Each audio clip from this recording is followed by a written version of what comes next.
نشاد اکبر صاحب، بڑا اہم کاروائی ایف آئی اے کی طرف سے کی گئی ہے۔ آج آپ نے پریس کانفرنس بھی کی، 10 ایف آئی آرز ہیں، جہانگیر ترین، سلیمان شہباز، آپ نے بتایا سب کے خلاف کاروائی ہوگی۔ ایک نیٹ ورک ہے، رمضان میں تو یہ اور زیادہ قیمتیں بڑھانے جا رہے تھے، ان کی واٹس ایپ چیٹ، سب چیزیں، کچی پرچیاں، سب چیزیں برآمد ہوئی ہیں۔ کیونکہ 1-1.5 سال میں بہت دفعہ ہوا، شوگر کمیٹی کی رپورٹ بنی، شوگر کمیشن کی رپورٹ بنی، اس میں بہت سارے حقائق آئے، کمپٹیشن کمیشن کی رپورٹ بنی، مگر چینی کی قیمتیں نیچے نہیں آئی۔ ہمیشہ کہا گیا تھا کہ کاروائی ہوگی۔ اس دفعہ آپ کو یقین ہے کہ بڑی حتمی کاروائی ہونے جا رہی ہے اور اس مافیا کے خلاف کریک ڈاؤن ہوگا، گرفتاریاں ہوں گی اور منطقی انجام تک پہنچے گا معاملہ؟ جی شاہزیب، دیکھیے جو شوگر کی قیمتوں کے اوپر لے کے جو سب سے بڑا ایشو رہا ہے وہ پرائس اسپیکولیشن کا رہا ہے، کہ جو اسپیکولیشن ہے، جو سٹے بازی ہے، وہ کچھ مارکیٹ کے اندر ایسی فورسز ہیں جو کرتی ہیں، ان کے اوپر پہلے بھی کریک ڈاؤن کیا گیا، لیکن وہ تسلسل کے ساتھ میوٹیٹ کر لیتی ہیں اور ایک نیا طریقہ اپنا لیتی ہیں۔ اس دفعہ بڑا ایک ڈیسائسو ان کے اوپر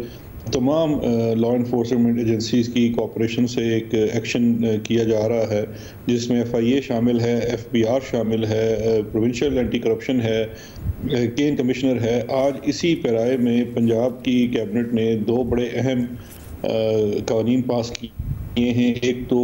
اسپیکولیشن کے خلاف نیا قانون ہے، اس کو لایا گیا ہے، جس میں سٹے بازی کرنا اور پرائس اسپیکولیشن کرنا، نہ صرف ویٹ کا بلکہ 7-8 اجناس ہیں جو ڈیلی کموڈیٹیز ہیں، ان کو اس میں شامل کیا گیا ہے اور ان کو ایک جرم قرار دیا گیا ہے اور اس کے اوپر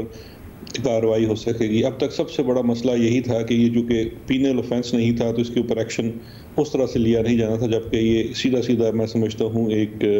کرمنل آفینس ہے۔ اسی طرح سے جو اس وقت جو 10 بڑے گروہ جن کے اوپر یہ ایکشن لیا گیا ہے، یہ ساری جو اسپیکولیشن ہے یہ through what's app chat groups کے اندر جو شوگر کا خرید و فروخت کا کام کر رہے تھے اور اسی کے اندر پرائسز کو، یعنی کہ سٹاکس اسی کے اوپر خرید کے ان کی قیمتیں بڑھائی جاتی تھی۔ آپ کو یاد ہوگا کہ جب ہم یہ شوگر کمیشن کی رپورٹ لے کے آئے اور ہم نے یہ کہا کہ آپ جب ایک پورے سال کی چینی 4 ماہ میں بنا لیتے ہیں تو اس کی قیمت اتنی زیادہ کیوں فلکچویٹ کرتی ہے فرام ٹائم ٹو ٹائم؟ اور یہ صرف کوئی ہمارے دور میں نہیں ہوا، ماضی میں بھی ہوتا رہا ہے۔ یہ ضرور ہے کہ ہمارے دور میں زیادہ ہوا،